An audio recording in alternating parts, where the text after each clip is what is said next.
विश्वविद्यालय में पधारे रेड क्रॉस सोसाइटी से doctor Chaturvedi ji, national hospital से डॉक्टर साहब और हमारे रीवा विंध्य क्षेत्र के सभी सम्मानीय पत्रकार बंधुओं,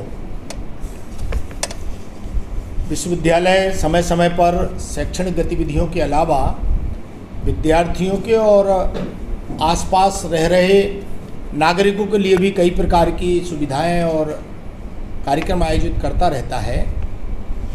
विगत एक साल में हमारे क्षेत्र में कैंसर के बहुत रोगी मेंशन हुए हैं। ये चिंता भी विश्वविद्यालय प्रशासन ने की और दुखद बात ये भी है कि विश्वविद्यालय में भी पिछले 2 साल में 4 कैंसर रोगी और मेंशन हुए। उसके कारण नेशनल हॉस्पिटल के सहयोग से आगामी 8 तारीख को एक निःशुल्क कैंसर चिकित्सा और गायनिक डॉक्टर्स भी उसमें उपस्थित रहेंगे, महिला चिकित्सक भी रहेंगी जो ब्रेस्ट कैंसर और अन्य की चेकअप की कार्रवाई करेंगी। उसमें न केवल विश्वविद्यालय के कर्मचारी, अधिकारी और विद्यार्थी हैं, बल्कि नेशनल हॉस्पिटल की ओर से एक आसपास के परिक्षेत्र में भी हम और उसको सूचना करा रहे हैं, तो सभी लोग यहाँ आके अपना चेकअप करा सकते हैं। 8 तारीख को सुबह 11 बजे से 10 बजे टीम आ जाएगी, लेकिन लगभग 11 बजे से और 4 बजे तक पंडित शंभुनाथ सभागार में ये कैंप आयोजित रहेगा। इसमें जनरल जांच करके जो डॉक्टर्स हमारे बीच पधार रहे हैं, जो अभी सूचना है, डॉक्टर योगेश्वर शुक्ला जी, ये बॉम्बे हॉस्पिटल मुंबई में है, पूर्व कैंसर सर्जन रहे एम्स भोपाल में। और हम सब जानते हैं हमारे रीवा के डॉक्टर अखिलेश पटेल जी, ये कंसल्टेंट है लेजर और लेप्रोस्कोपी के, और डॉक्टर योगेश्वर जी हैं MS DNB। तो इनकी उपस्थिति में और चेकअप का कार्यक्रम रखा गया है। कैंसर एक ऐसी बीमारी है जिसने न केवल व्यक्ति को जल्द समाप्त कर देती है, बल्कि परिवार की आर्थिक स्थिति को भी बहुत तेज़ी से और समाप्त करती। महंगा इलाज है, लेकिन समय रहते यदि इलाज मिल जाता है तो उसका लाभ हम सबको मिलता है। इस सब कार्य को आपसे आग्रह है, अपने समाचार पत्रों में, मीडिया में स्थान देकर 8 तारीख को यदि कोई चेकअप कराना चाहते हैं, जिनके पास समय है, और विश्वविद्यालय के प्रशासनिक भवन में आ सकते हैं, जहां पंडित शंभुनाथ सभागार में, और ये कैंप आयोजित होगा।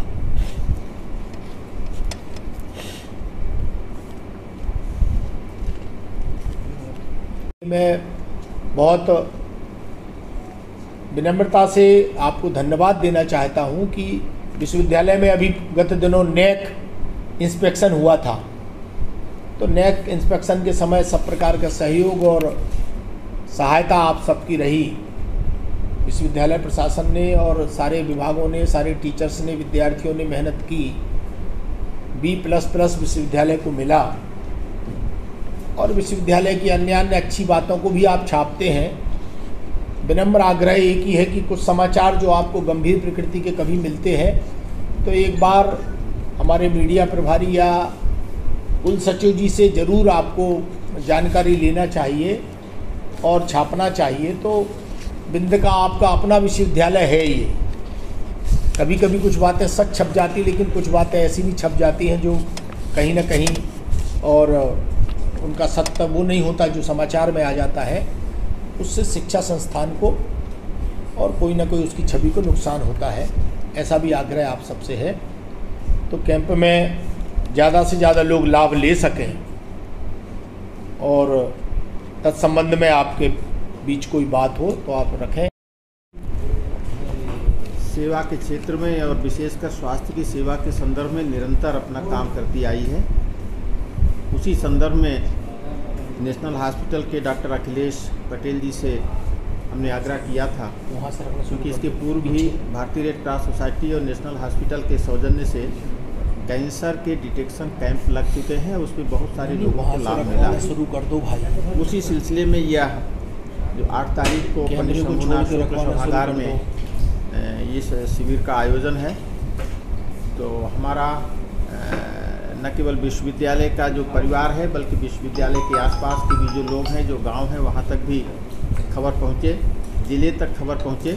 अधिक से अधिक लोग इस शिविर में आकर के यदि आते हैं, उनकी जांच होती है और 1000 लोगों में यदि एक व्यक्ति भी डिटेक्ट होता है, ऐसा लगता है कि 1000 लोगों की हमने जांच किया लेकिन केवल एक ही व्यक्ति कैंसर पीड़ित निकला, तो भी हम अपने कैंप की सफलता मानते हैं कि वह एक व्यक्ति हमारे द्वारा स्थापित या किए गए जो कैंप है, इसके माध्यम से उसका परीक्षण हुआ, उसकी जांच में कैंसर रोग निकला और उसकी परीक्षण के उपरांत उसका उपचार हुआ और यदि ठीक होता है, जिसे हम अपनी सफलता मानते हैं। इसी उद्देश्य को लेकर के यह कैंप आयोजित है।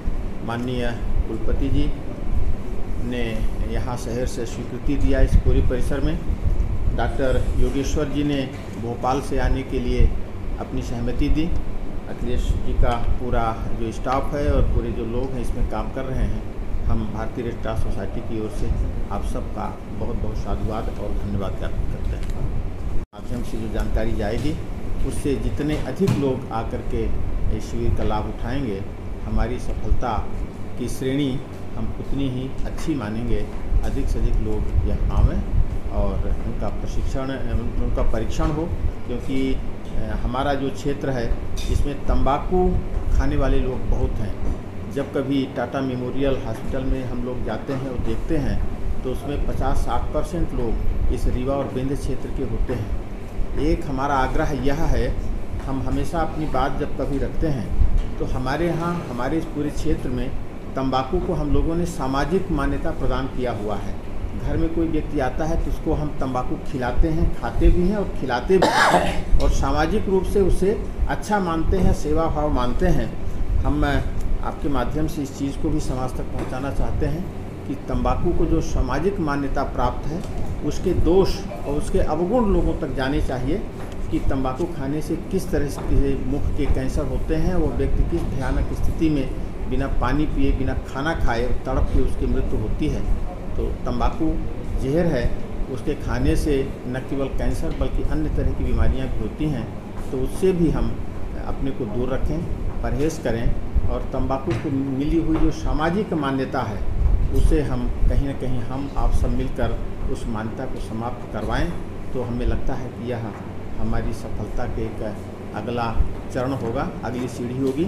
दूसरी, हमारी जो माताएं बहनें हैं वे किन्हीं कारणों से जब उनके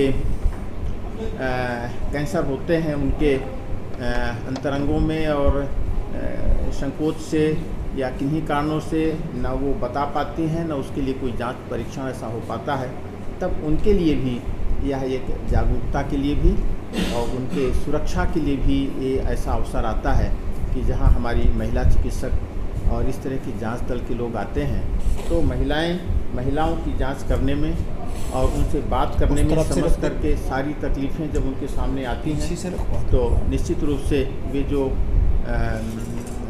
कैंसर है महिलाओं के संदर्भ में, चाहे वो ब्रेस्ट का कैंसर हो और चाहे उनके गुप्तांग जनित अन्य अंगों का कैंसर हो, उस पर भी जागरूकता बने और वे लोग अधिक से अधिक उसके प्रति जागरूक रहें और परीक्षण कराएं। यदि उनको लगता है कि थोड़ी भी कहीं संभावना है, कुछ भी है, कोई ज़रूरी नहीं कि हर तकलीफ़ में कैंसर निकले, लेकिन हमारी जागरूकता के कारण यदि 1000 में भी, जैसा हमने कहा, यदि एक व्यक्ति भी इस तरह से पीड़ित निकलता है, परीक्षण करके उसे हम कुछ लाभ दे पाते हैं, तो इस हमारे सारे आयोजन की सफलता होती है। यह आप और हम मिलकर के निश्चित रूप से इस काम को आगे बढ़ाएंगे। नमस्कार, मैं डॉक्टर अखिलेश पटेल। माननीय कुलपति जी के आदेशानुसार और 8 तारीख को हमें कैंसर शिविर आयोजित कर रहे हैं। सीधी बात, बाकी तो सर लोगों ने हमारा एक्सप्लेन कर ही दिया है कि सारी चीज़ें क्या कैसी है। इस शिविर में किन रोगियों की पहचान और किया जाएगा, इसके बारे में थोड़ा सा मैं डिटेल दे दूँ। पुरुषों में सबसे ज़्यादा कैंसर होता है मुख का कैंसर, उसमें कैसे पहचानें या कैसे लोग आ सकते हैं। जिसको भी लगता है कि मुंह में छोटे से छाले हैं या जबान में कुछ भी छाला है या कोई अदरक जैसी गठान दिख रही है कहीं पे भी मुंह में, तो ये संभावित कैंसर के लक्षण हो सकते हैं। शिविर में आकर के इसकी जांच कराएं। शिविर में हमने बायोप्सी की सुविधा रखी है। बायोप्सी वो होता है जो कन्फर्म 100% ये बात बता पाता है कि कैंसर है या नहीं है, और इसकी रिपोर्ट भी हम 5 दिन में आप लोगों को निःशुल्क उपलब्ध कराएंगे। महिलाओं की बात करें तो महिलाओं में छाती का ये गठान होती है और दूसरे बच्चेदानी का कैंसर, जो कि विंध्य क्षेत्र में सबसे ज़्यादा है। तो छाती की गठान के लिए भी हमने सुई की जांच एक रखी है, जो कि एक बंद कमरे में होगी। उनके लिए एक हमारे महिला चिकित्सक, महिला स्टाफ सारे रहेंगे, वो भी संकोच न करें। उनकी भी रिपोर्ट हम 5 दिन के अंदर उपलब्ध कराएंगे। और जो हमारी बुज़ुर्ग महिलाएं हैं जिनकी भी उम्र 40 साल से ज़्यादा है और उनको अनियमित माहवारी या सफ़ेद पानी या ऐसा मावात जाने की समस्या लगातार बनी हुई है जो ठीक नहीं हो रही है, वो भी इस शिविर में आकर के जांच कराएं। संभावना रहती है कि ऐसे लोगों में कैंसर की संभावना ज़्यादा मात्रा में हो। और ये 3 प्रमुख बीमारियां हैं जो हमारे विंध्य क्षेत्र में है। फिर से बोलना चाहूँगा, मुख का कैंसर, छाती की गठान और बच्चेदानी गठान। एक और जानकारी देना चाहता हूँ, एक स्टडी हुई है अभी विंध्य क्षेत्र में, अध्ययन हुआ है। उस स्टडी में ऐसा पाया गया है कि विंध्य क्षेत्र में पुरुषों में लिंग का कैंसर दूसरे स्थान पे है। तो यदि लिंग से संबंधित किसी को किसी भी तरीके की गठान, छाले या ऐसे छाले लिंग में जो ठीक नहीं हो रहे हैं, वो भी एक तरीके का कैंसर हो सकता है। उसे इग्नोर ना करें, अनदेखा ना करें, अपने नज़दीकी चिकित्सक को दिखाएं। यदि आसपास हैं, आ सकते हैं, तो 8 तारीख को उस शिविर में उसके परीक्षण के लिए कृत संकल्पित रहें। सभी लोगों को मैं धन्यवाद देना चाहता हूँ, मीडिया प्रभारी को, सर को भी धन्यवाद देना चाहता हूँ, रेड क्रॉस में सर को भी धन्यवाद देना चाहूँ। उन्होंने इस परिसर को इस जनहित के कार्यक्रम के लिए हमें उपलब्ध कराया और निरंतर हम ऐसी सेवा करते रहेंगे।